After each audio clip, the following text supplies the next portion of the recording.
funniest faces that I've never seen, hidden in the darkness of the magazines, brightness of the shadows.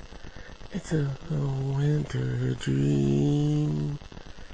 Funniest faces that I've never seen, walking through the wilderness of every scene, make-believe creatures of every fierceness. Maybe in the nighttime we can make it seem that they're friendly faces on hollow screens, trying to make their way inside this house that sits upon the old hill like a silent mouse. Every time people drive by, they stop and stare. They think they seen some little girl outside on the front porch, but she was missing, gone away so long ago. Horrible fates, they all imagine she lived so many centuries ago on Hollow Hill. What will they do without imagination? Now a new time has come and gone. Every time people come and stop and stare at the house on the hill, it's just another bear trying to overcome. It's just an empty glare. Oh baby girl, don't you move into that house on Silent Hill. It sits there silent like a mouse. You don't want to live there with your brothers and your parents, no. Your imagination is so wild, girl. You dream of dreams that once you were, but you never were.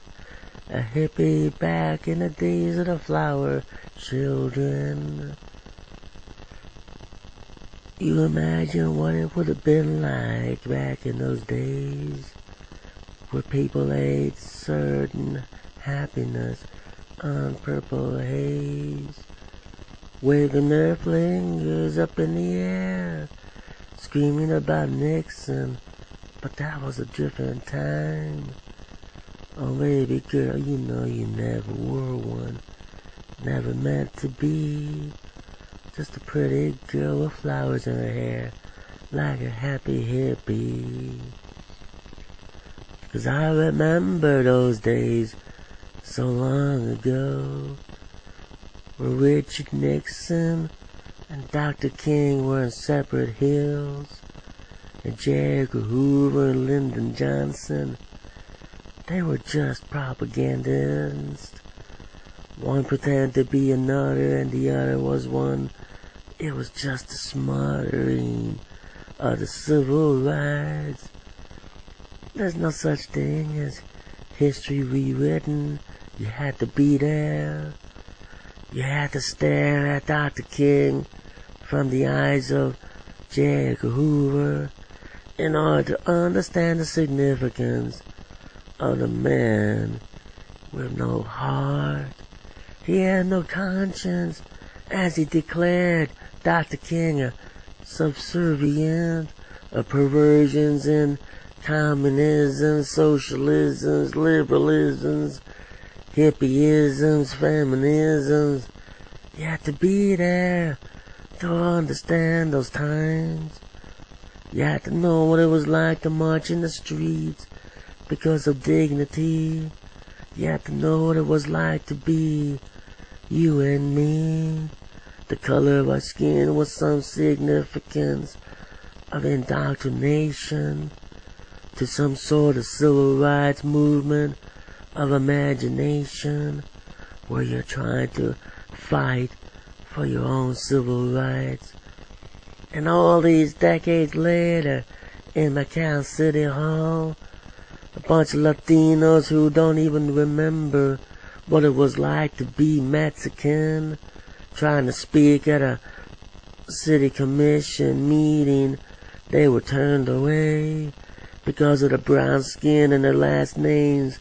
But then today they do it to their own kind, and they say there's nothing you can do about it. There's nothing you can scream about it.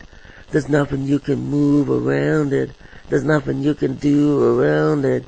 There's nothing but go under beneath it and dig yourself a little hole and hide your head in and stick your rear end so it can be kicked by Latinos who don't remember what it was like to be brown skinned at a city commission meeting in the 1950s when they didn't have a voice or recognition. They didn't have no validation of the brown skin civil rights. They would just have to live with it, sit in the back of the bus with all the if-its.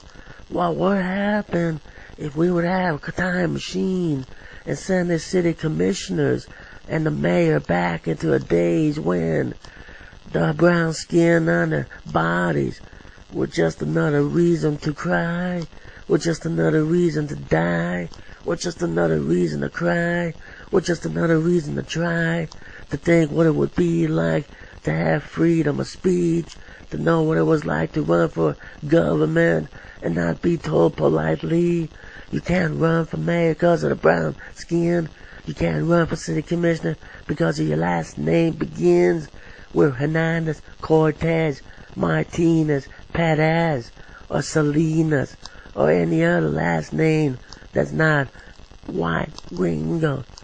Oh, but now it's in the time of the mingos. It's now in the days where Latinos can violate the civil rights of other Latinos because they belong to a country club and they got money to spend on their re-election, because they got people who will blindly support and vote kindly and give them another election so they can go around with their desecration, so they can go around with their Mexican heritage and say how they are Mexican American, yet they go around and censor their own brothers and sisters. It's just another reason that they give to wear the suit and tie and call themselves Americanized.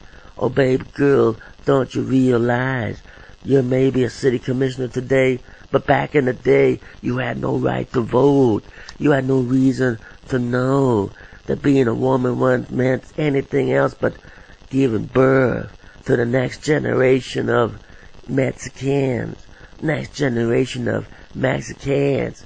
Oh, baby girl, don't you realize that because you're a Salinas and you're a Ramirez, that you one day, your children can grow up and go to college, university, and be just as quiet as a mouse like you, and behave yourself and be a good, obedient woman, and tolerate the censorship of your own people by your own people. Oh, baby girl, don't you realize you're just a little Stepford wife? You're just a little Stepford wife, obedient and quiet, and obedient and quiet, obedient and quiet, obedient and quiet, obedient and quiet. Can you see yourself in the mirror? Can you see your dignity and morality as it slowly runs away from you? As it slowly, quietly runs away from you, so you can be a Hernandez, Ramirez, and Hinojosa, Salinas, or whatever last name you want to call yourself in these days of silent obedience to the master, to the master, to the master, to the master, to the master, to the master. You Uncle Tomas, you're the slave of the master. You're the slave of the master. You're the slave of the master. You're the slave of the master. You sold out your own people. You sold out your own people. You sold out your own people to get down on your knees and pray to the church steeple of bigotry, prejudice, and hate mongering. And you call yourself Christians. Or am I supposed to be offended? Am I supposed to be quiet? Am I supposed to be tolerant? Am I supposed to be going down with the ghetto? Am I supposed to live in the barrio and be a good, obedient burger flipper? Am I supposed to be an obedient, quiet little burger flipper? Sorry, I can't do that. Sorry, I can't be a slave of the master. I can't be a slave to the master. I can't be a slave to the master. I can't be a slave to the master. I can't be a slave to the master. I can't be quiet and obedient like a good little Mexican.